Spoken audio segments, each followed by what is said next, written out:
Welcome to Practical Psychology Podcast, episode 15. I'm Joseph, one of the co hosts. Today, we are very excited to have Brittney Larsen joining us today. Brittney is a BC mental health counselor based in beautiful Nelson, BC, British Columbia. Brittney did her undergraduate degree in education at UBC and then also did her psychology and history undergrad degree in University of Victoria. And today, Brittany will share a lot of experience about grief, neurodivergence, because she does a lot of individual, couple, family counseling in a trauma-informed, neuro-informed, evidence-based practice here. Welcome, Brittany. Thanks, Joseph. Thanks for having me. Brittany here. So today you mentioned you're going to talk about grief, but not the typical grief, but the more let's talk about grief. Tell us more about it. Yeah, so often when we hear the subject of grief, we consider it from the perspective of having lost someone, so bereavement or death-based grief. But I find that more often than not, what I'm focusing on with clients is um, grief that is left less often considered, like disenfranchised grief or secondary losses as the result of grieving. Yeah, there's a great topic here because it is true. A lot of people, when they thought about grief, is loss, death of things. So, Brittany, tell us more about this enfranchise. What does it mean for a lot of Yeah. viewers? So disenfranchised grief can mean a lot of things. It can start with areas such as miscarriage or infertility.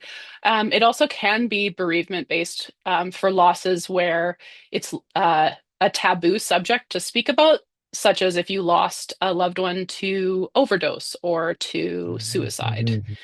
So disenfranchised grief is often the kinds of grief that you're not culturally supposed to speak about. Yeah. Brittany, you just touched on a few topics which is a typical taboo subjects. Hmm. Fertility, reproductive health, and losing a family member for non-typical passing or death. Yeah. Yeah. So, in my own experience, just about 3 years ago, I lost my cousin, who's very beloved to me, to suicide. And I noticed that there were different responses depending on people's comfort level Mhm. with the subject. So, this person was someone you would not have expected to pass that way. But thankfully, I come from a family system where grief and loss were nurtured and we were allowed to talk about it in the confines of our family unit. But Oh that's yeah, not always the Brittany, case. yeah, you mentioned about when something like this happen, there are so many different reactions. Can you tell us a little bit of on in both ends? Yeah, so some people are very supportive and they show up for you and they allow you to speak about your loved one who passed. But also Mhm. sometimes people don't really know what to do. So they Yeah. might just not bring up the subject or change the subject, or they may start avoiding you because they don't really know how to respond. Um, Mhm. because as a society, this is a newer topic that Yeah, people are okay. discussing. Because before it would just be hidden. You wouldn't know how someone died, or there'd be sort of a Mm. secondary reason given. Yeah, really tell us a little bit more. Let's say, if somebody show up and they don't know what to say, they try to avoid the subjects. What type of Hmm. harm can it be done to the family members? Yeah, so what ends up happening is you feel like you can't speak about it. So it feels a bit like the person never existed or wasn't Mm, important. It yeah. also can sometimes feel like your grief is being dismissed or minimized. That may or may not be the intention, but the result is that you get the message, oh, I shouldn't be talking about this. Mhm. Yeah, and I could imagine when people losing their loved ones, they're in some of the most vulnerable position in their lives. Hmm. And this can be true as well for like the loss of a relationship. Mm. Say that your ex-spouse dies and you're sad, Yeah. even though they aren't your spouse anymore, but they were a significant person in your life at one time. But people Mhm. misunderstand why the grief is so significant in those circumstances. So that can be disenfranchised as well. Mhm. Yeah, and Brittany, you mentioned about this misunderstanding can cause a lot of conflicts between Mhm. relationships, family relationship, and friendships. Yeah, so one of the things with disenfranchised grief, and all grieving, because grief for everyone and for every loss will be a completely different experience. So, Mhm. within a family, there'll be many different types of grieving. Some people who just want to move on. They don't want to really address it. They would just, Mhm. remember the good things and move forward and let's not talk about it anymore. Or there's people who really need to sit in the Mhm. grief, but and feel the feelings deeply. But if those two people live in the same household or even are Yeah. trying to support Mhm. one another, these different grieving styles can really conflict and make the grieving process harder for both individuals. Oh yeah, Brittany, you mentioned about in the same household because they're living, interact with each other on an ongoing basis, and two major differences here. What are Mhm. some of the conflicts that you observe in those households?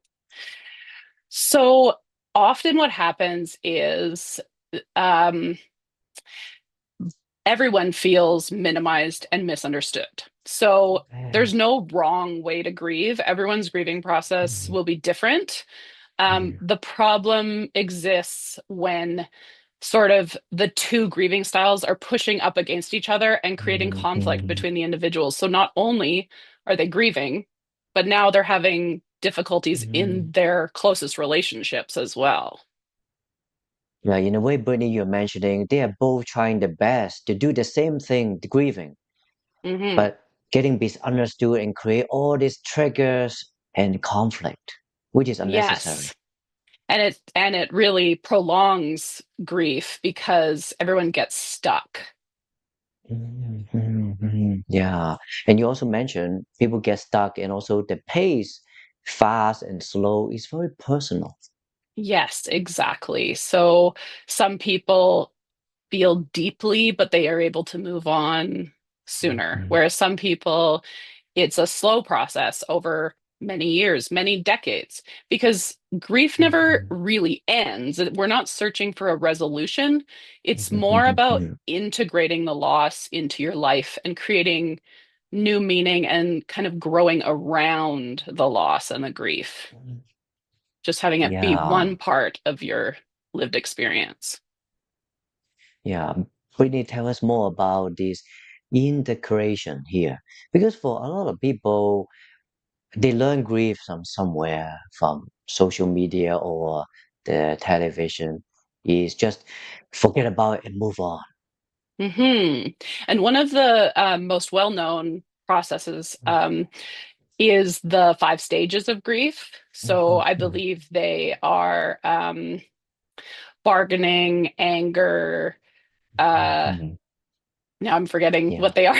um, yeah. The denial, Denial, sadness, and sadness. yeah. Yes, exactly. Mhm. And so we think that it's sort of this methodical process that you go through to Ah, resolve your grief. mhm. And I think that that is the common understanding of what grief should look like. Um, Mhm. in my life, that has never worked.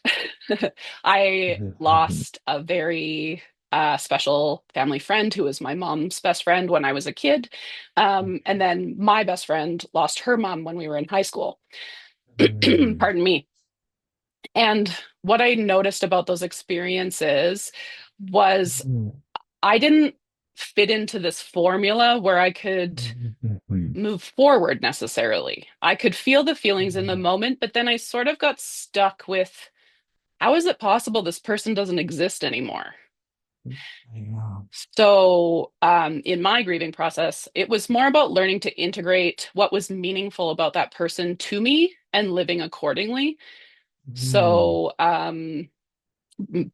one of them was really influential for me in chosen family. She Mm, was yeah. very, sent me the messaging, even when I was saying my goodbyes, that Mm, sometimes your family isn't who you were born into, but it's who you chose. And so, what I tried to do from then on was incorporate her children as my family and her spouse as my family. And I've carried that message mm, in many ways throughout my life so that the that she always felt like she was with me because I was taking meaning mm. from her loss. Yeah. And from what you mentioned, this process happened for decades, Oh yeah, I lost her not when I was months. 12, and I Yeah. think I was about 27 when I realized I had done that. Yeah, yeah. There is just an example about this. Yes, exactly. That's one example of Mm, so yeah. many. And the loss doesn't have to be death. It can be so in my life, I have two young children. And Mhm. sort of before your child is born, you have these expectations of what your life is going to look like. Sometimes it's even just you're picturing them living similar to your childhood or Yeah. all these things. Um, my first son was born with craniosynostosis, which means that he didn't have a soft spot on the top of his head. And so at 3 months old, he had to have a piece of his skull removed. So Mhm, while mhm. everyone else around me who had just had babies at the same time was enjoying and frazzled over Yeah. the challenges of having a newborn, I didn't get to focus on those things. I had to focus Mhm. on some pretty significant medical challenges, which, have been resolved but it was something Mhm. that I had to grieve because that is not how I pictured my entry into motherhood. And people have so many versions of this. Like if their baby is very colicky and screams all the Mhm. time, Mhm. that is not how someone pictures their start to parenthood. Mhm. Mhm. And Brittney, you also mentioning about in your example of the post-pregnancy here. Mhm. That's typical what is the typical way. Yeah. And this also translates so well to psychotherapy and counseling because clients Hmm. will come to us talking about a past or this episode of their life. They don't experience the same or the typical way. Yeah. And it makes it challenging to process it because there's no Mhm. model for it and it's not what we think of when we're going to go through these. And a lot of women have this postpartum in a plethora of ways. Oh yeah, it is a big service demand here because it's not Hmm. being well understood by a lot of the Hmm. public and a professional is available. Yes, exactly. And this is an area that I focus on. Yeah. So, Brittany, from your experience helping people in grief, in different capacity as a teacher, as an educator, as a counselor here, and when people in that stage, how would you encourage them to seek help? Yeah, so I think a good starting place, because often what's happening is you're feeling minimized, dismissed, and almost Mhm, guilty mhm, for feeling uh, grief and loss. mhm, So, a really great place to start in counseling is mhm, through exploration. So, mhm, exploration of the many factors that are occurring at once and contributing to your mhm, experience of mhm, grief. So, what I like to say, which I think comes from a quote at one time, but I've since lost that, but where we should spend most of our time initially trying to figure out what the problem actually is and what the root of the challenge is instead of mhm, jumping into solutions. Because what if you're not solving the correct problem, or what if you're missing a very important factor that you've never considered before? mhm, mhm. Yeah. You're talking about in the counseling strategy to really have a slow pace. Hmm. Which is something that I do have to remind myself frequently because Mhm, we live in a results based Western society. mhm, mhm, mhm. But sometimes, Yeah. in order to get results, you have to slow down first. Oh, especially when you see the client who are really suffering in that grief, you really want to help them, but at the same time, you have to consciously slow down. Yes, exactly. So there's a lot going on for me internally that is not being seen. Yeah. So, Brittney, tell us a little bit more about this enfranchised grief here, and how does it connect to other mental health symptoms, challenges for a lot of clients? Yeah, so often, I mean, the more recognizable ones that it can lead to are depression and anxiety. Right. Um, and also, people who are neurodivergent can sometimes have more trouble processing because they are such big picture thinkers and they're really good at making connections with all sorts of Mhm, different aspects of their lives.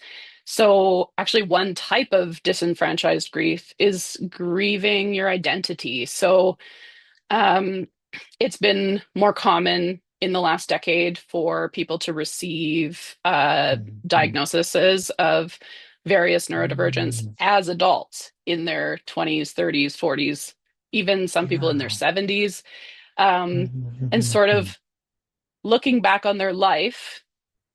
And there's a lot of what ifs and also sadness for the Yeah. person who was being Mhm, misunderstood and all the shame that they were bringing upon, like putting on themselves for mhm, often the words I hear from clients are not good enough, or mhm, I knew I was capable, but I, for some reason, was lazy. So there's these labels that sort mhm, of stick and become part of your identity. And so part of grieving is mhm, undoing a lot of that identity and then mhm. recreating it and recreating meaning in your life. We're creating the new meanings for today. And yeah, and Brady, you were mentioning about this point here, their identity and how they look at things in a different ways after they get a diagnosis. And some of those ways of looking at things also can be big decisions, choice of relationship, choice of career, which is actively ongoing even today to process. Yes, absolutely. Yeah, it's an Yeah. ever present process. So, learning how to move through these aspects can help people to learn skills that they'll carry with them for the rest of their lives and help them in Mm, other instances of grief and meaning reconstruction. yeah. And Brady, tell me more about this.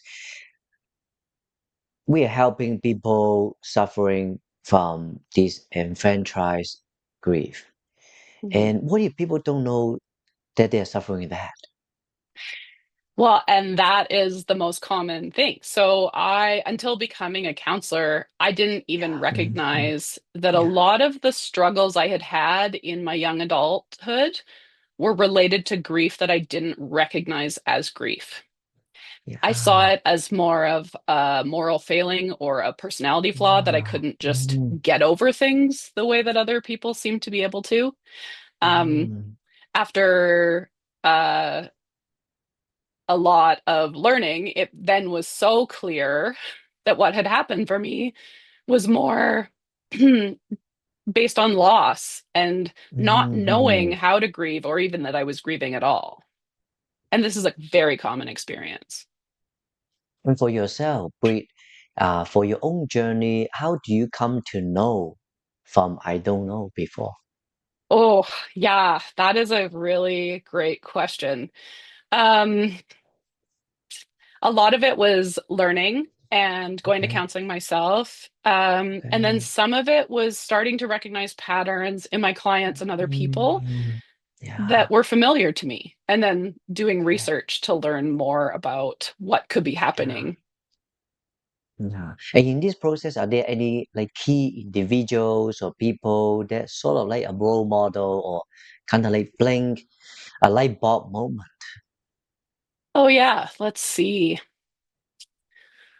Off the top of my head, I'm having a trouble coming up with someone, but I did learn a lot from reading Irvin Yalom, Okay. who that's someone that everyone reads when they start their master's, but there were certain aspects. There was one part where he was discussing um, um, concentration camps, and Mm. that within a horrible situation, just like there's very little choice and freedom, but finding the things you have choice over and utilizing your freedom to choose can give you a sense of purpose um, that really resonates. So, this also in like my personal life has had a lot of meaning because I'm able to take a step back, sort of analyze the situation, and Yeah. recognize what I have the freedom to choose and what is valuable for me. Because there's so many external influences in the Mhm. world that it can be Yeah. hard to know if you're acting from your authentic self or from the Mhm. expectations that have been placed on you, and sort of trying to extract what is you and what is not. What is like meaningful for you and what isn't. Mhm. Yeah. Yeah. You talk about how much percentage is the expectation and how much is we really want for ourselves. Hmm. And because we have um, people in our lives that may think differently than us, and there will be external Mhm. pressures, it'll never be that you're fully acting from an intrinsic place, so your own authentic Yeah. self, because you do have to consider your relationships in this as well. So, say Mhm. someone who comes from a culture where well, if we're talking about grief, that there's certain expectations for how you are to grieve. Like Mhm. you Mhm. um, sit Shiva for 7 days, or you Yeah. wear black for an entire year, which is Mhm. in Greece. And um, sometimes you will, even if it's not meaningful for you personally, you know that it's culturally important. And so then you still have the choice, you have the freedom to choose and the Mhm. responsibility to choose how you're going to respond. And sometimes what's valuable for you is choosing to honor the people that you love in the way that's meaningful for them. But you are still making the choice and responsible for Mhm. making that choice, which gives Oh you yeah. a sense of purpose and sense of meaning. Yeah. The power of choosing and creating freedom for yourself. Hmm. And it can be really subtle. Mhm. And it's quite Yeah. a big concept to start to implement. And in the counseling sessions, how do you typically implement with a client? Ooh, that's a really good question. It would very much depend on the scenario and the client, because all of Mhm. us have a different readiness for change. Yeah. And we might be ready to change in some ways and not in others, because in the past, the things that aren't serving us now were serving us. So it's hard to let go of them sometimes. So, Mhm. what I would do is when someone makes a very specific statement or uses a Mhm. very specific word, I would want to go deeper with them to understand what that word means for them and what their behavior was, that was how it was helpful to them and whether it's still Mhm. helpful to them now. So there's a lot of exploration and going really Mhm. deep Mhm. on in areas that maybe don't seem like there's depth there. Mhm. Yeah. And along this point here, when we talk about grief and identity here, it just points to how much importance we have to look at the identity in the grieving Hmm. process. Yes, exactly. And this is something that we're constantly cultivating and changing as humans Mhm. because we're always changing and Mhm. doing new things. Yeah. And Brittany, here, another topic I want to ask you is you are also very passionate in neurodivergence and also providing neurodivergence affirming therapy here. Tell us more a little bit about it compared to the long neurodivergent affirming counseling. Yeah, so this will look again, it's different for every client, but Mhm. this is something that I'm really passionate about because there's a lot of neurodivergence in my family. Um, and it sort of started me on a path to how misunderstood this Mhm. massive population is.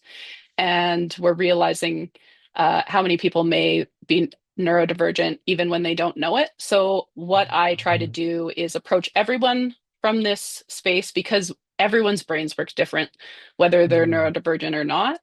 So, if you approach everyone as though their brain is uniquely theirs, then Mhm. neuroaffirming care branches out of that because they are the one leading the process and making sure they know they can ask questions, that no Mhm. question is silly, um, Mhm.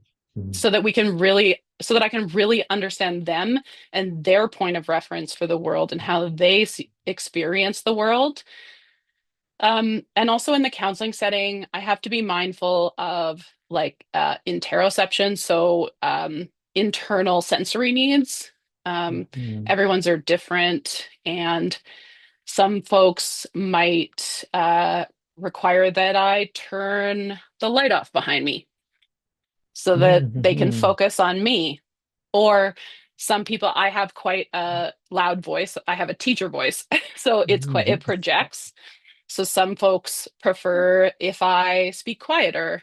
And so I'm mindful of these things and also mindful of people's body language because sometimes they, because of all the responses they've received throughout their lives, they may feel uncomfortable asking someone to Mhm. accommodate their sensory needs. And so I try to be very mindful of that.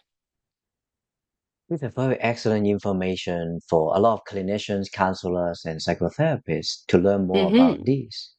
Hmm. And Brittney, tell us a little bit more about what is neurodivergence for people who don't know even the term. Yes. So neurodivergence essentially means that your brain is working in ways that are different than we typically consider, which would be neurotypical.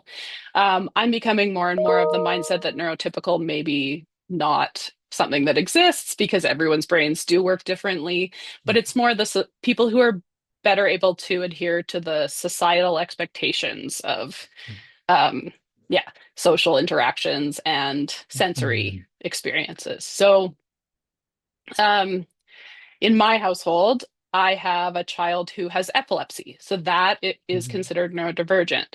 I have a child who is Yeah. autistic, and that is considered neurodivergent. ADHD, OCD, dyslexia, dyspraxia are all things that fall under neurodivergence, and Mhm. more and more things are being added as we recognize how they may have been misinterpreted in the past. Yeah.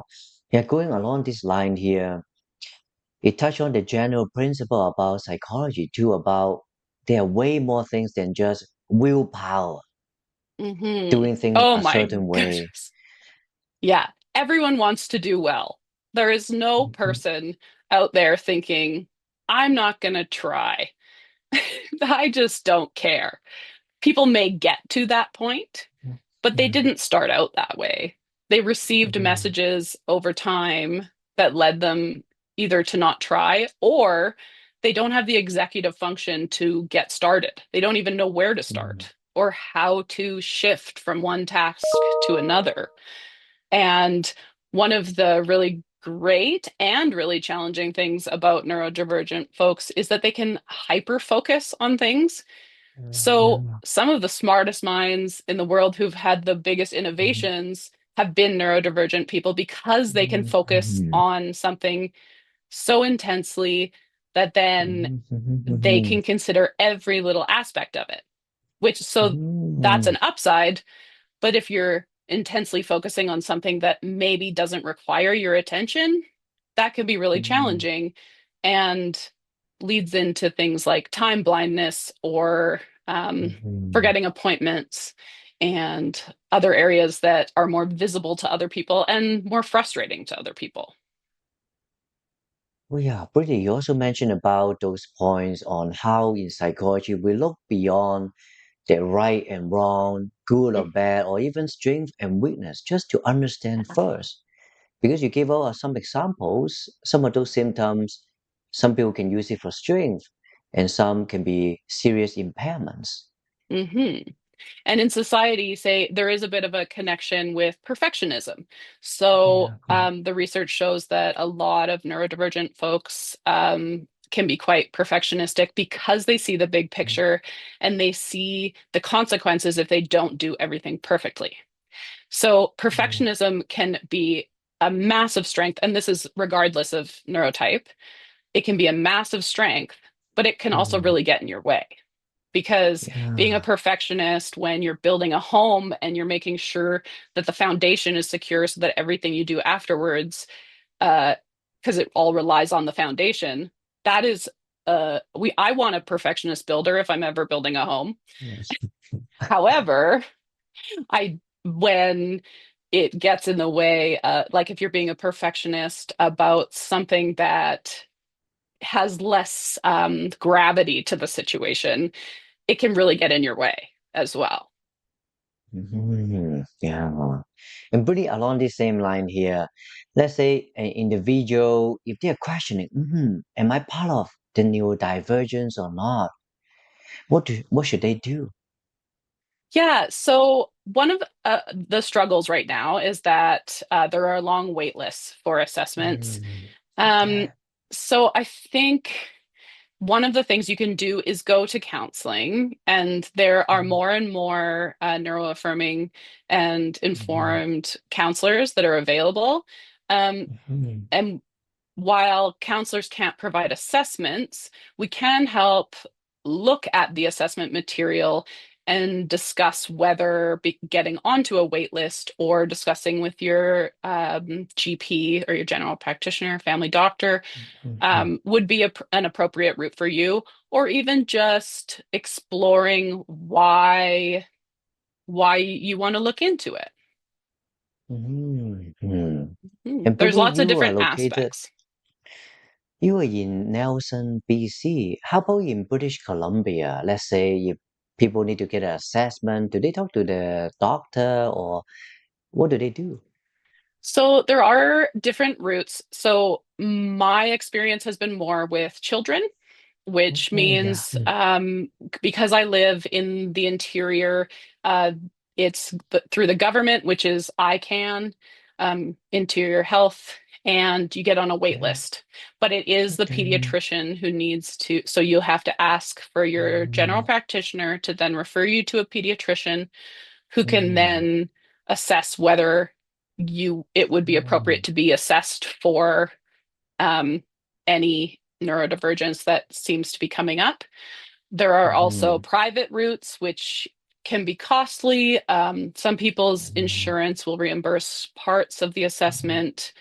Sometimes these assessments can be more thorough because the mm, psychologist who is doing them, it's a psychologist, mm, is specialized in certain areas. So, mm, say one area that is less known is PDA, which stands for pathological demand avoidance, which is mm, not it sounds a bit like oppositional defiant disorder, but it is not. This one mm, is a profile of autism that is a nervous system issue.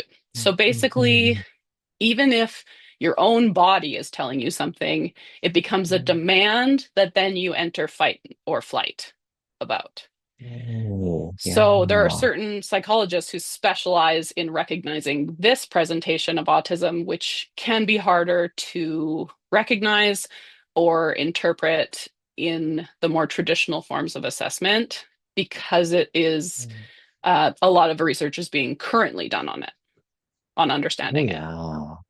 This is wonderful information because a lot of the parents are wondering about the same thing for their children when they're having Mhm. difficulty in schools. Yeah, and there is a lot of disenfranchised grief in that respect as well, because Mhm, people are say things that are meant to be kind, but they say mhm, things like, "Oh, your kid couldn't be autistic because A, B, C, or D," or "Well, you mm, acted just like that when you were a kid, and look at you now." But it minimizes the experience that the parent is having. the challenges they're having Mhm. with their kid. And also, it minimizes the opportunity to reach out for support because early Yeah. intervention with neurodivergence, it makes a huge, huge difference. When my Mhm. eldest child was in kindergarten, he could barely Mhm. attend school. Um, when he was in grade one, he really struggled, but Mhm. we learned early on by the end of grade one. And with the help of his teacher and the support of an OT Mhm. outside of school and within school, I cannot even begin to explain Yeah. Mhm. the Mhm. confidence that has emerged in him. And now, when he attends school, there are challenges, but all kids have challenges at school. And he is an incredibly insightful kid who knows how to regulate himself. And a lot of the anxiety and depression and shame that can emerge as a result of all the negative social interactions, people's responses to you throughout your life, that I Mhm. can already see the effects of that not happening to him as much. The Well, so positive Brittney, you effects. can really see the differences of having professional help compared Yeah, to no professional help and being misunderstood. exactly. And my son did give me permission to use him as an example because he said Mhm. he is in third grade and he said, Mhm. if my experience helps anybody, then that would be a Ah, good thing to do. wow, yeah. So, Brittney, tell us a little bit about supporting children with neurodivergence. How about on the other side, the supporting for the caregivers? Because what you just mentioned with the OT, other people, you're essentially putting another hat as a social worker or case manager, a paid job, 8 hours, maybe 5 days a week, but you're doing it 24/7. Yes, exactly. And literally 24/7, as often neurodivergent folks have a harder time sleeping than the average person. Um, so that is actually one of the reasons that I entered the counseling field. That actually had always been my plan from when I was Yeah. about 20 onward, but when I was about 35 and had been parenting for quite some time, I realized the strengths that I had from being a teacher and also from the lived experience of navigating the system and helping my kid and grieving what I thought parenthood would going to look like, and then finding meaning in all the ways that it's so much more amazing than I ever thought it could be, and also the hardships that have been really challenging and isolating.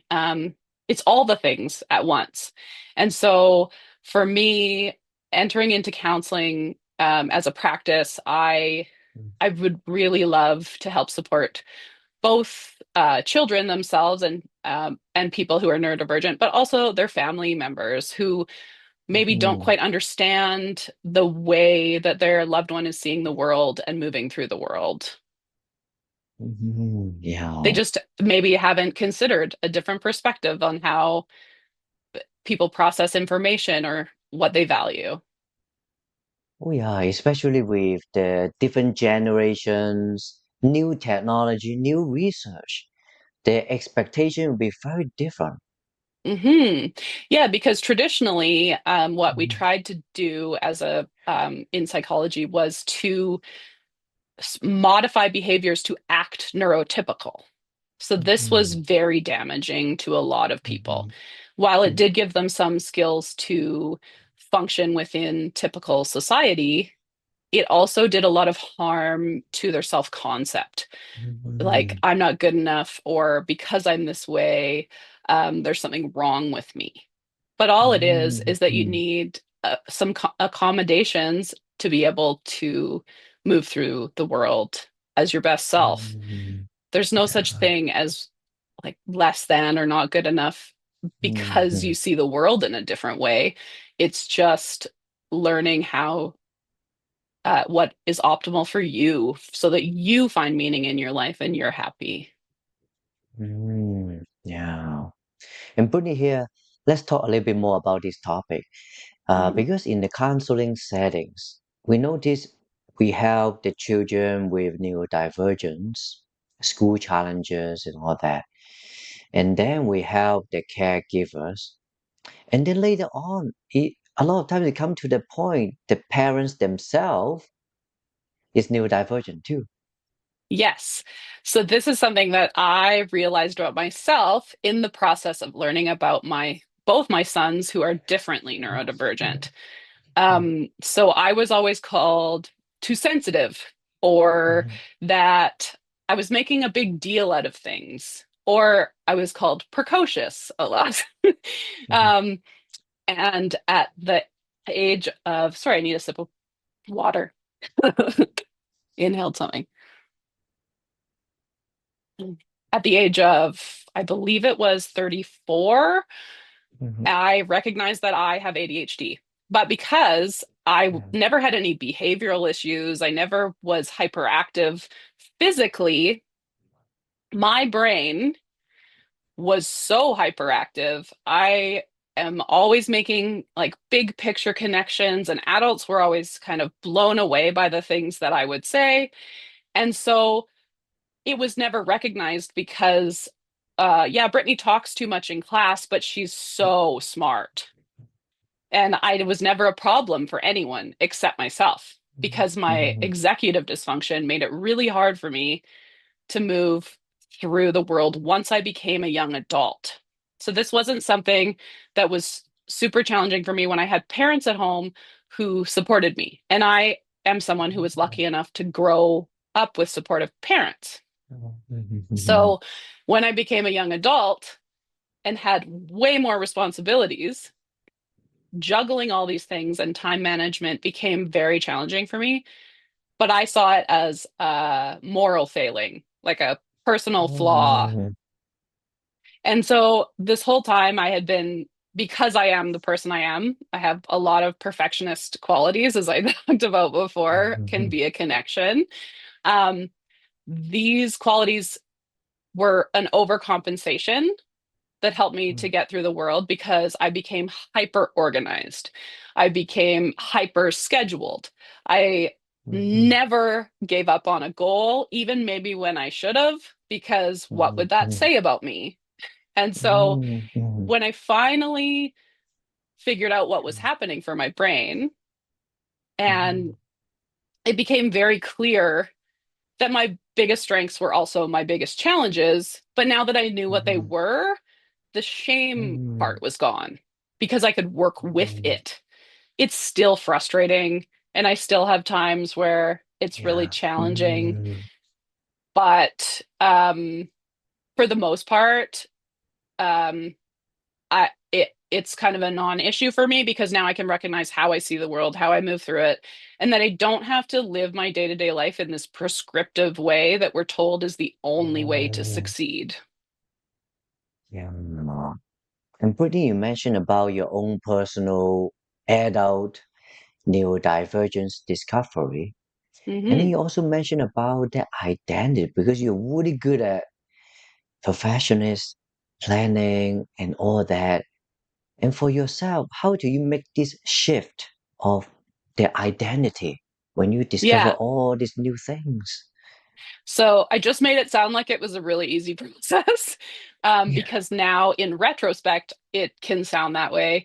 Um, but what it was is I was consulting with my doctor for over a decade, because we thought that I had anxiety. It turns out that anxiety is very common for people with undiagnosed ADHD, as it is depression, because of the executive dysfunction challenges.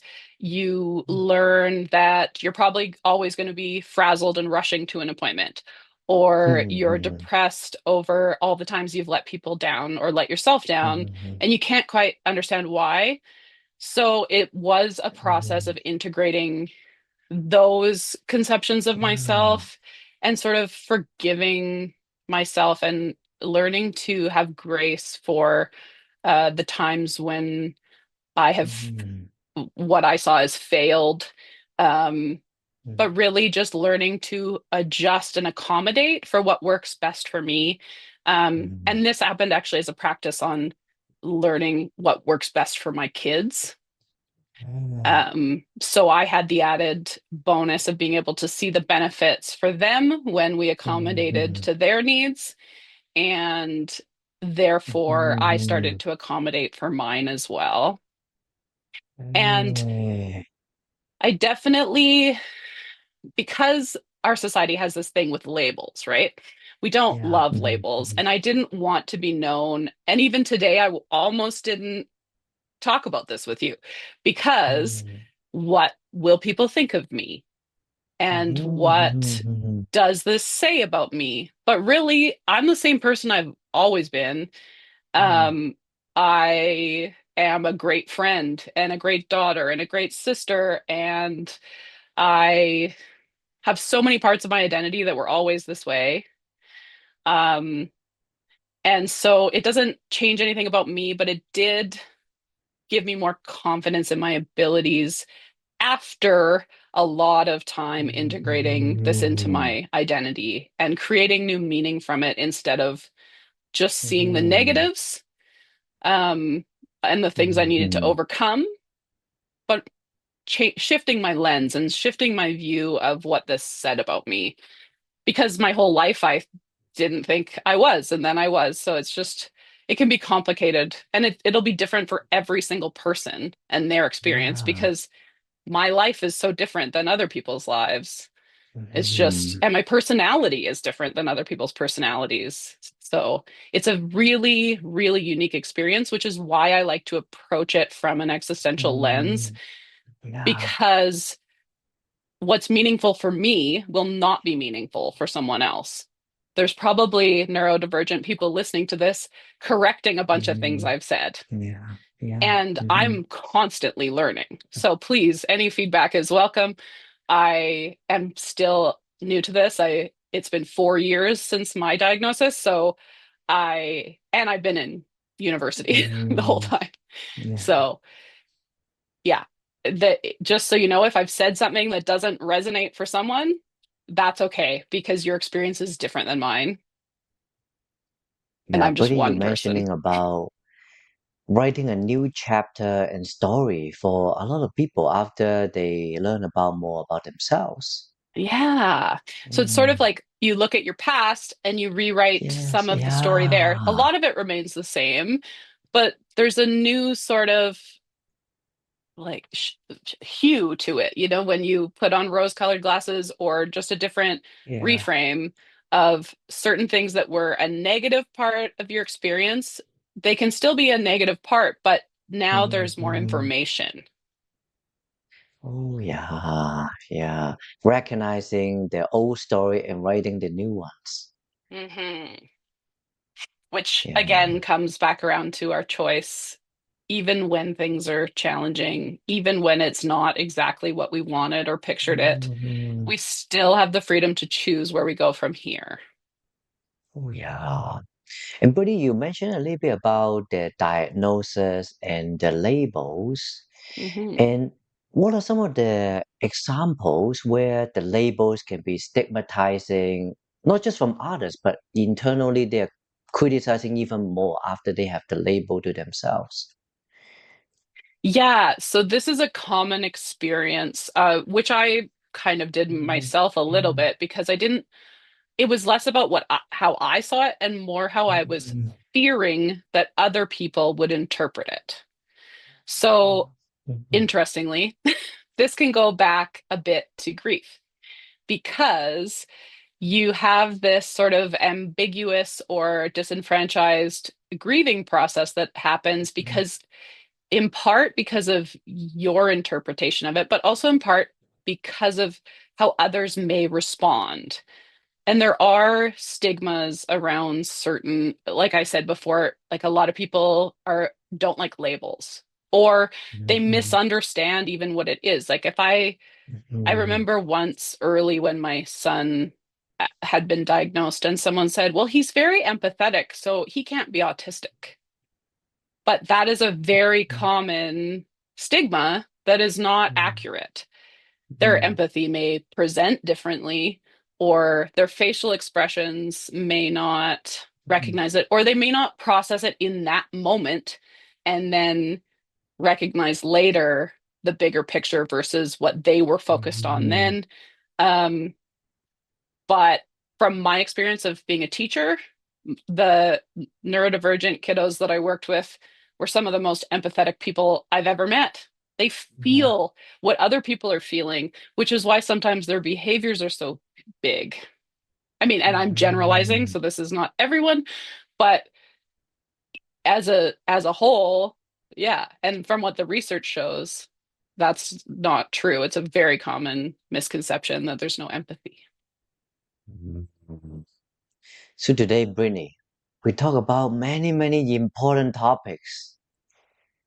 We would love to have you back here to talk more. Yeah, anytime. Both those subjects could be an entire career's worth of conversations. There's so much to get deeper into. And Brittney, let's say if any viewers or other clinicians want to get in touch to learn more about neurodivergence, disenfranchised grief, and how can they contact you? Yeah, so I will attach my contact information below. Um, but I do have an email, which is blcounselingpsych@proton.me. I'm also on LinkedIn, and I'm just starting a YouTube account, which please bear with me because being on camera makes me very uncomfortable, but I'm getting better all the time. So I'll keep trying and you keep trying too. And for all the viewers, we'll put all the links in the description. And thank you, Brittney, for joining us. We'll talk to you soon. Thank you, Joseph, so much for having me.